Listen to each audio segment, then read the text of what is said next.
मत्स्य आसन दोस्तों, मछली से सीखे जाने वाले बहुत सारे आसन है वैसे तो योग के अंदर, लेकिन आज हम जो चर्चा करने वाले हैं मत्स्य आसन के बारे में और सिखाने भी वाले हैं। उसको लगाना वैसे तो सिंपल है, आप देखेंगे सामने।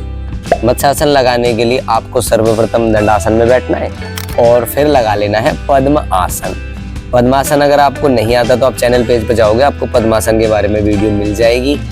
धीरे धीरे लगाया जाता है इस आसन को। एक पैर को दूसरे वाली जंघा के ऊपर रखेंगे और दूसरे वाले पैर को लेफ्ट वाली जंघा के ऊपर रखेंगे।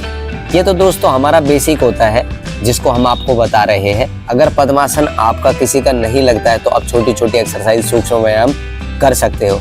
अब धीरे धीरे आपको ना अपनी कोहनियों को पीछे टिकाने की कोशिश करनी है। देखो ऐसे आराम से, बिल्कुल आराम से। इसमें थोड़ा बैक बेंडिंग भी होती है और जब हम अपनी कोहनियों को पीछे की तरफ ऐसे टिकाते हैं ना तो क्या होगा, कमर में थोड़ा सा ना हार्डनेस आएगी, थोड़ा सा खिंचाव पड़ेगा, तो आपको घबराना नहीं है। अब अपने हाथों को ना आपको नीचे की तरफ रख देना है। अपने घुटनों के पास हाथों को रखोगे, पैर को आप अपने मेंटेन कर लोगे।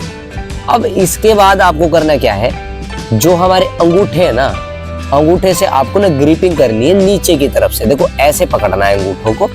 अब देखना आप गौर से, जैसा एक मछली की आकृति होती है ना, ऐसे ही हमारी बॉडी की आकृति बन जाएगी। फिर अपनी कमर को ऊपर से उठा करके सर को नीचे की तरफ टिका देना है और प्राणों को बाहर की तरफ छोड़ देना है और फिर धीरे धीरे करके भरना है। सांसों की गति को इसमें हम सामान्य कर देते हैं। वैसे जब हम बैक बेंडिंग करते तो सांस हमारे अंदर की तरफ होनी चाहिए, लेकिन अगर आप इसमें चाहे कुंभक लगाना चाहे कुंभक भी लगा सकते हो, मूलबंद लगाना चाहे मूलबंद भी लगा सकते हो। थोड़ी देर के लिए यहाँ पर होल्डिंग करेंगे और फिर वापस नॉर्मल स्थिति में आ जाएंगे।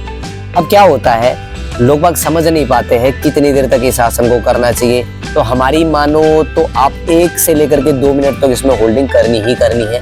ये हमारे थायराइड के लिए भी अच्छा है, कमर के लिए भी अच्छा है, हमारे पेट से संबंधित बीमारियों के लिए भी अच्छा है, हमारी नाभि सेंटर के लिए भी अच्छा है। देखो आसनों के फायदे एक के बहुत सारे होते हैं, लेकिन आपको इस विधि के साथ करना है मत्स्य आसन। बहुत सारे बच्चे तो ऐसे होते हैं जो अपनी कमर को पीछे की तरफ ऐसे चिपका लेते हैं और अपनी जो हेड है ना उसको अंदर पीछे की तरफ हिप्स को नीचे से टच कर देते हैं, लेकिन इतना तो नहीं कर पाओगे आप। बेसिक तो आप कर लोगे। हम एक बार फिर से आपको बता देते हैं। मत्स्य आसन करने के लिए दंडासन में आपको बैठना है, फिर इसके पश्चात पद्मासन आपको लगाना है। पद्मासन लगा करके आपको करनी है ग्रिपिंग। हाथ की उंगलियों से करते हुए धीरे धीरे कंधों को जमाते हुए और सांस को अंदर भरते हुए ऐसे चले जाएंगे। अब आप गौर करना, ये जो आकृति आपके सामने बनी हुई है इसको मछली के साथ कंपैरिजन करके देखना। बिल्कुल मत्स्य माने मछली, मछली की जैसी आकृति है और आप चाहे जितनी देर होल्डिंग करो वो इसका नुकसान नहीं है। बशर्ते कि आपको ये ध्यान रखना है कि ये आसन आपको खाली पेट लगाना, भरे पेट इस आसन को आपको अभ्यास में नहीं लेकर के आना है। ऐसे करके आप मत्स्य आसन का अभ्यास कर सकते हो।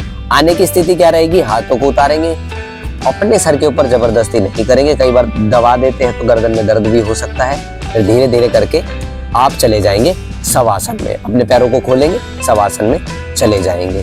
शवासन में जा करके अपने दोनों हाथ की हथेलियों को आकाश की तरफ कर देंगे और अपनी बॉडी को बिल्कुल रिलैक्स छोड़ देंगे। जब आप अपनी बॉडी को ऐसे रिलैक्स छोड़ोगे, मन के अंदर संकल्प बनाओगे, विधि का ध्यान करोगे कि मैंने कैसे कैसे मत्स्य आसन किया है, ऐसे ऐसे आप मत्स्य आसन बना लोगे। फिर लेफ्ट हैंड साइड की तरफ से आप खड़े हो सकते हो। खड़े होकर के आप कोई भी कार्य अपने कर सकते हो या फिर आप इसके बाद वज्रासन भी लगा सकते हो। ये थी दोस्तों मत्स्य आसन की वीडियो अगर आपको पसंद आए, कुछ डाउट है मत्स्य आसन के विषय में तो कमेंट करके हमको बता देना।